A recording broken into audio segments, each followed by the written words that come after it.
We dismiss history at our peril. Liberty Nation Radio with Mark Angelides. Welcome back to Liberty Nation Radio. If it seems to you that criminals have more rights than the law-abiding, you're not alone. We see Representative Rashida Tlaib push forward on her pet Breathe Act to release all federal convicts within 10 years and damn the cost. The suspected killer in the Waukesha, Wisconsin SUV attack was out on bail for jumping bail before the deadly events took place, and people are dragged through the courts for exercising their right to self-defense. What to make of it all? Well, someone who has both opinion and credentials in this area is Uprising podcast host and Liberty Nation's legal affairs editor, Mr. Scott D. Cosenza. Welcome back, Scott. Thank you, Mark. Pleasure to be here. So tell me, Scott, when did criminals get more rights than regular folks, or am I just making a mountain out of a molehill? The accused have rights that stand against the state, whether it's the federal authorities or state authorities. And that, I think, is the appropriate way to think about it. And for those of us who care about liberty, we have to always care about the rights of the accused and that they be honored. So we all respect the rights of the accused as they're enshrined in the Bill of Rights and the Constitution, but it certainly doesn't feel that way nowadays, does it? Well, we don't all respect those rights. I can guarantee you that.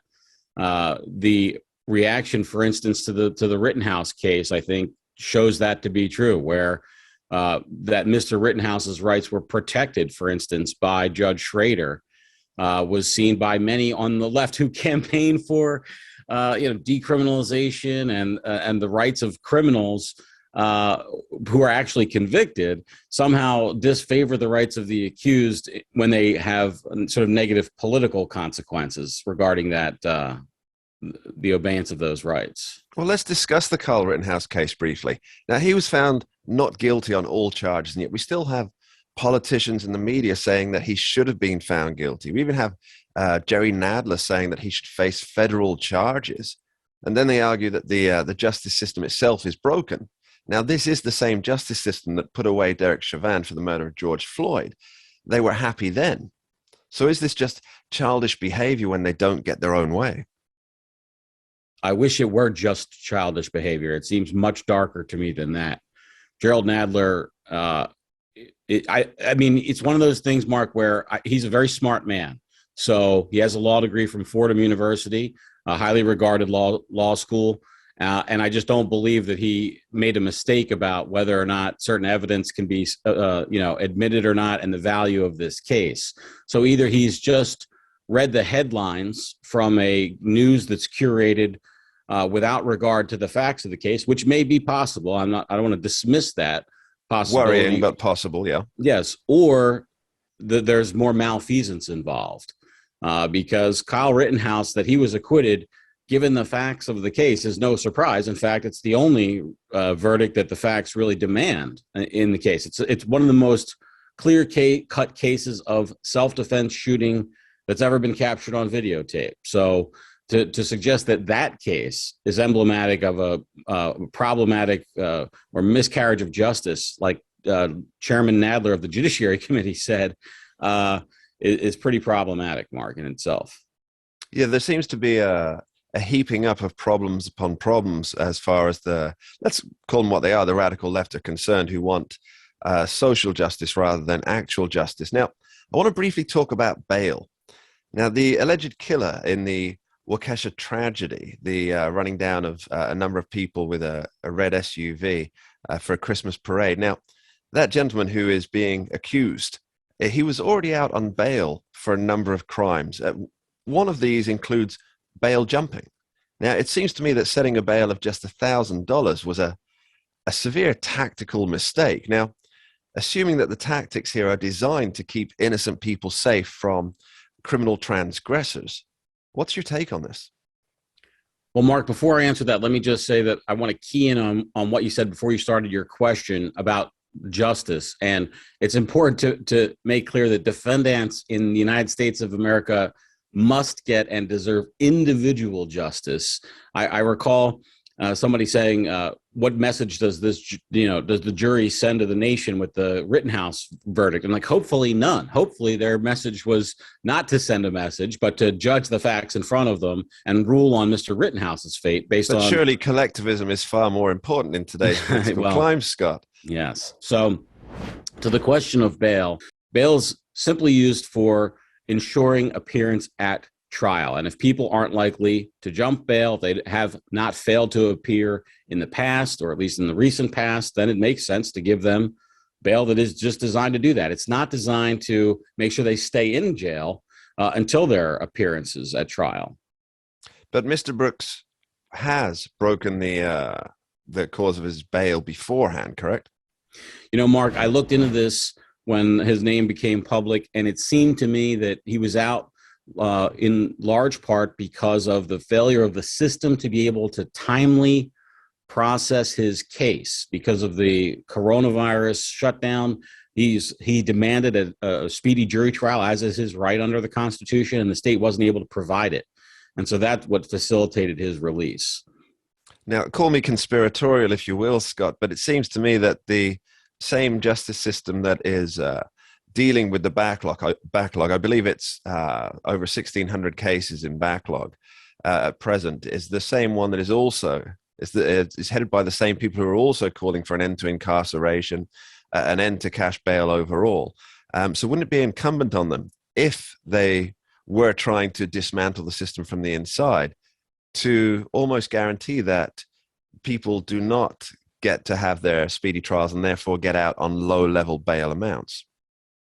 Well, it's possible, Mark, but I don't think there's any evidence to suggest that that's what's happening.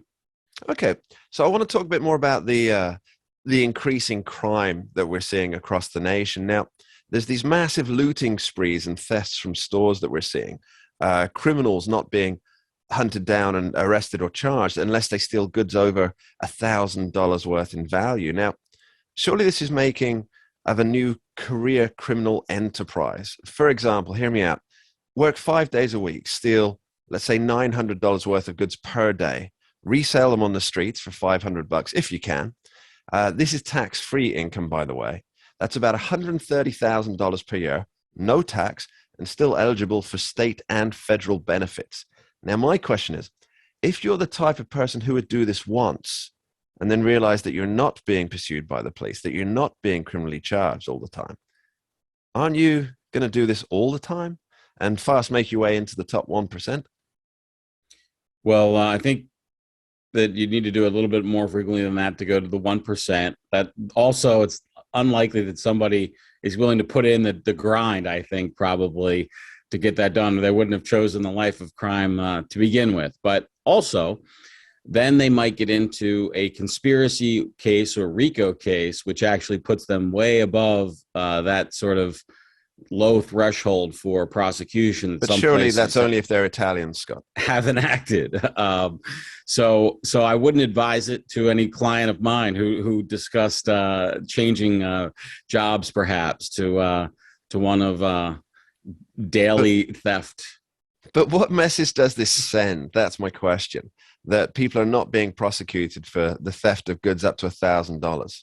Yeah, well, that's the society's value in that place, and they're free to make a change.